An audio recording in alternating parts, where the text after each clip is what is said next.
자, 안녕하십니까 여러분. 자, 벌써 한 학기가 다 끝나갑니다. 한 학기 동안 코로나 때문에 아주 고생 많으셨고요. 자, 이제 뭐 총정리를 하는 한번 그런 시간이 되겠습니다. 자, 다량 무기질을 지난 시간까지 했고요. 이번에는 미량 무기질에 대해서 공부를 하도록 하겠습니다. 자, 미량 무기질의 기준은 0.01% 미만을 미량 무기질이라 합니다. 사람 몸에서 그만큼 0.01 미만 차지하는 것을 이야기합니다. 자, 하루 필요량이 보통 보면 100mg 이하인 무기질인데 그래도 뭐다 생명 유지에 꼭 필요한 거다. 자, 이렇게 아시면 되겠습니다. 자, 결핍되면 또 다양한 질병을 야기하고 과다되어도 또 다양한 질병을 야기하기 때문에 적정한 섭취가 중요하다는 거 알아두시면 좋겠습니다. 자, 그러면 첫 번째 철. 자, 철 성분 여러분들이 아주 잘 알 거예요. 자, 특히나 중요한 거는 이제 여성분들 같은 경우에는 이제 생리라든지 이런 문제 때문에 철 성분들이 이제 피와 관련된 부분이다 보니까 생리라든지 이런 걸로 출혈이 좀 많다 보니까 나이 들면 이런 부분에서 좀 필요가 하다. 그래서 과거에는 이걸 어떤 걸 했다? 철이 부족하면 이제 와인을 섭취하도록 처방도 한때 내려주기도 했고요. 이 철 성분 같은 경우에는 크게 두 가지로 나눌 수가 있습니다. 자, 두 가지로 나누는데 그게 뭐냐면은 햄철과 비햄철로 나눌 수가 있겠습니다. 자, 여러분들이 잘 아는 철 성분인데 햄처럼 이제 동물성 식품에 존재하는 거 그렇게 아시면 되겠고요. 그 다음에 비햄철 같은 경우는 식물성 식품에 존재하는 철, 자 이거를 비햄철이라고 얘기를 합니다. 자, 비햄철은 10% 정도 섭취하지만은 어떻게 된다? 흡수율은 높다는 거. 자, 35% 정도로 놓고 비햄철은 몇 프로? 5%. 자, 그렇게 아시면 되겠습니다. 그래서 동물성은 철분 흡수하는데 좋다는 거. 그런데 또 너무 많으면 또 안 좋겠죠. 자, 철에 대해서 자, 어떤 기능을 한다? 산소 운반을 한다. 자, 그리고 저장을 한다. 자, 이렇게 아시면 되겠습니다. 자, 폐에 들어온 산소를 어디로? 각 조직의 세포로 운반을 합니다. 자, 그리고 세포에서 생산된 이산화탄소를 폐로 운반해서 자, 이렇게 배출하는 자, 그러한 역할을 하고 근육에 일시적으로 저장을 합니다. 자, 근데 젊은 여러분들은 별 상관이 없는데 이런 문제들 때문에 산소를 운반하는 문제들 때문에 이제 좀 연세가 드신 분들은 갑자기 일어난다든지 갑자기 목욕탕에서 일어난다든지 이렇게 했을 때 핑 돌면서 이제 어지러워서 쓰러지고 자 이런 문제가 발생될 때는 어떤 문제가 있냐면은 이제 철이 부족하다. 자 이런 부분에 대해서 좀 아실 수가 있어야 됩니다. 자, 그 다음에 효소의 보조인자로 작용하기도 하고요. 자, 그 다음에 면역 기능. 자, 이런 작용을 하는 게 뭐다? 자, 철이라는 거 아시겠죠? 자, 이렇게 철은 또 다양하게 작용을 하는데 흡수와 그리고 대사에 대해서 한번 알아보면 철 흡수를 증진시키는 것은 비타민 C다. 그래서 하나만 많이 먹는다 해서 좋은 게 아니라 비타민 C 같은 경우에는 철분 흡수를 도와주기 때문에 이런 것도 같이 먹어줘야 된다. 육류나 어류, 가금류에 들어있는 거. 자, 이런 부분이 있고요. 방해하는 것들은 위산 분비를 저하할 때 흡수가 잘 안 된다는 거. 또 위장 질환이 있을 때. 또 그 다음에 이제 뭐 차에 있는 탄닌은 떫은 맛입니다. 우리 감 같은 거 보면 떫은 맛 있잖아요. 그런 것들. 철의 흡수는 이제 방해를 하는데 이러한 것들은 이제 또 피를 또 다른 작용, 긍정적인 작용도 있고 부정적인 작용도 있다. 뭐든지. 그래서 어떻게 해야 된다? 그래서 적정하게 섭취를 해야 되는 그러한 필요가 있다는 거 꼭 알아두시기 바랍니다. 자, 그 다음에 자, 철결핍증 하면 이제 빈혈이 나타나게 되죠. 그래서 이제 이런 이제 보통 빈혈이 나타날 때 어떻게 하나요? 이제 좀 처방전을 받아서 보통 먹게 됩니다. 자, 철은 어디에 있냐면 맛 쪽에 많이 들어있고요. 그리고 우리가 잘 알고 있는 쑥, 굴 이런 곳에 좀 많이 들어 있습니다. 그래서 옛날 사람들은 뭘 먹었다? 쑥. 봄 같은 경우에 쑥국 같은 거, 자 그런 거 많이 먹었고요. 자, 이 정도. 남자 같은 경우에는 하루에 10mg, 여성 같은 경우에는 14mg. 다른 것들 전부 다 살펴보면 누가 남성이 많이 섭취를 해야 되는데 철 같은 경우에는 여성이 좀 더 많이 섭취를 해야 된다는 거 알아두시면 좋겠습니다. 자, 그 다음에 아연. 자, 아연 같은 거. 자, 이런 이제 아연 같은 경우에는 이제 중동 지역에서 애들이 외소적으로 이제 자라더라. 자, 그래서 이런 부분에서 이제 성장에도 문제가 되고요. 자, 보통 이런 아연 같은 경우에는 이제 내장에 많이 있는데 피부염에 이제 뭐라 얘기해야 되나요? 문제가 많이 발생하고요. 그 다음에 정상인보다 굉장히 왜소하게 키가 자라지 못한다는 그런 부분들이 있습니다. 아연. 자, 요 같은 경우는 아연이 풍부한 게 뭐예요? 굴.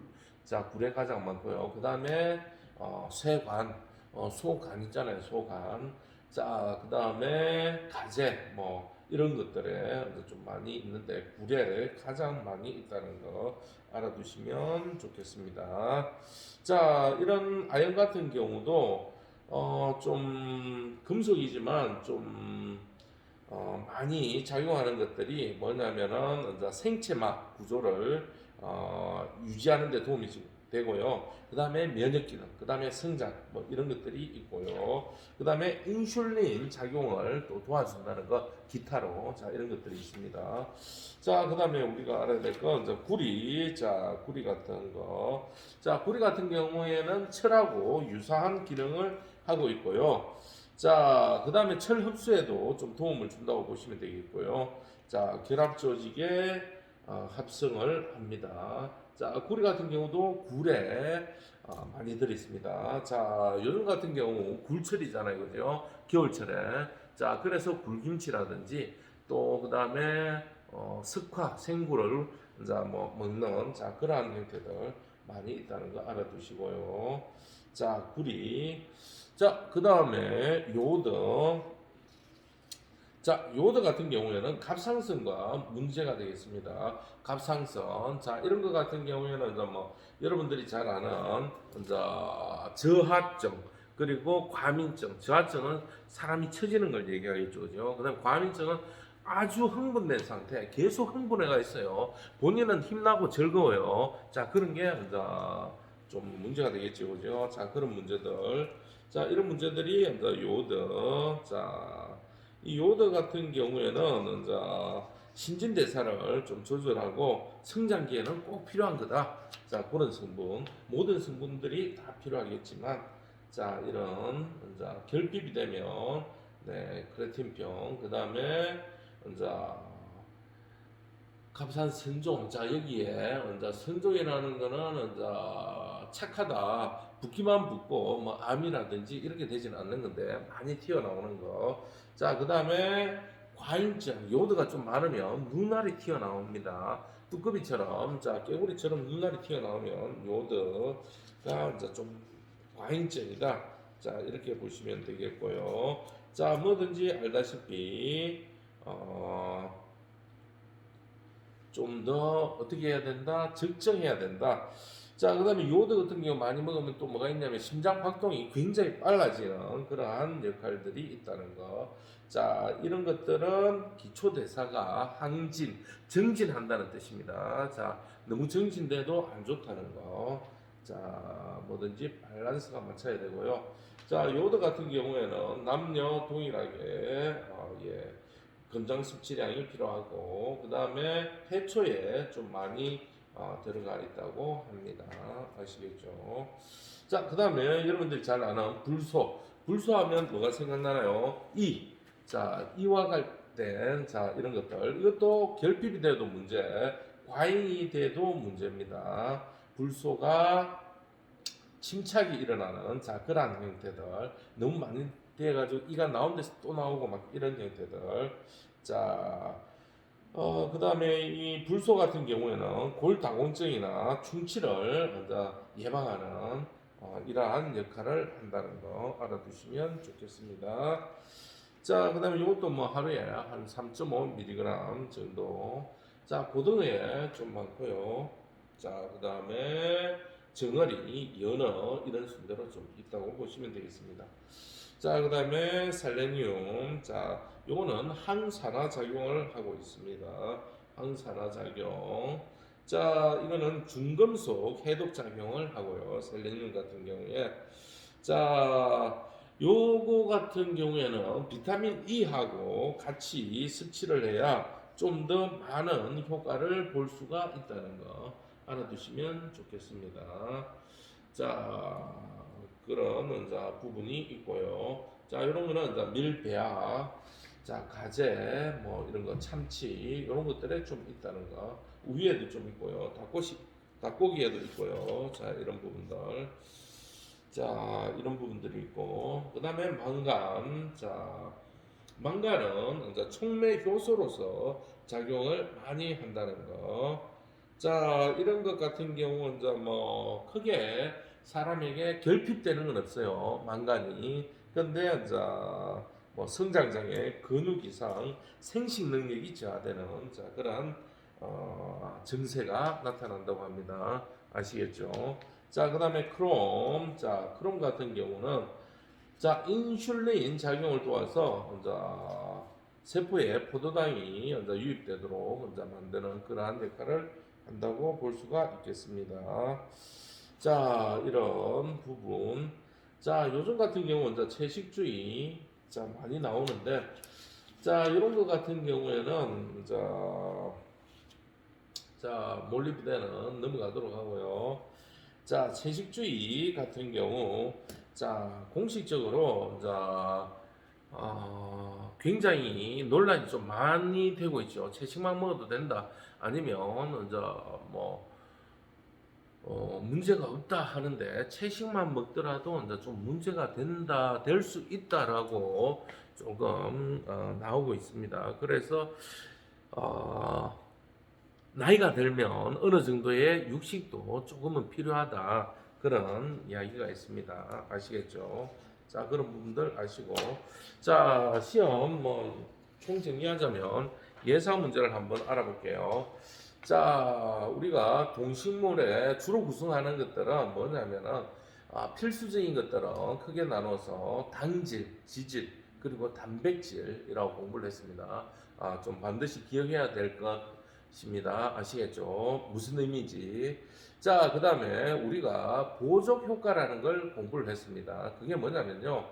제한된 아미노산을 서로 다른 두 가지 이상의 식품이 만나가지고 단백질의 질을 높여주는 거, 이런 것들을 보족 효과라고도 얘기를 했고요. 자, 그 다음에 우리가 밭에서 나는 소고기, 식물이라는 얘기죠. 그런데 어떻다? 단백질의 필수적인 요소. 자, 이런 것은 뭐냐?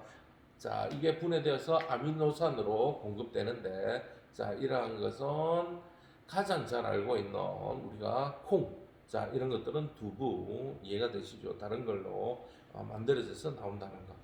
자, 그리고 불포화 지방산에 수소를 첨가하면 뭐가 된다? 아주 맛있는 지방으로 변하죠. 자, 그런 것들을 뭐 트랜스 지방이라고 얘기를 했었습니다. 자, 이런 부분들 있다는 거 알아두시고, 자, 여러분들 조금 전에 공부한 것들은 우리가 영양학에서 미량 무기질에 대해서 쭉 공부를 했었습니다. 네. 자, 한 학기 마무리되어 가는데 지금 좀 심각한 분위기죠. 연말이지만 여러분들 손 씻기나 아니면 개인 위생 잘 챙기시고 건강 잘 지키길 바라면서 여러분들의 학기 생활 잘 마무리하기를 부탁드리겠습니다. 네, 대단히 고맙습니다.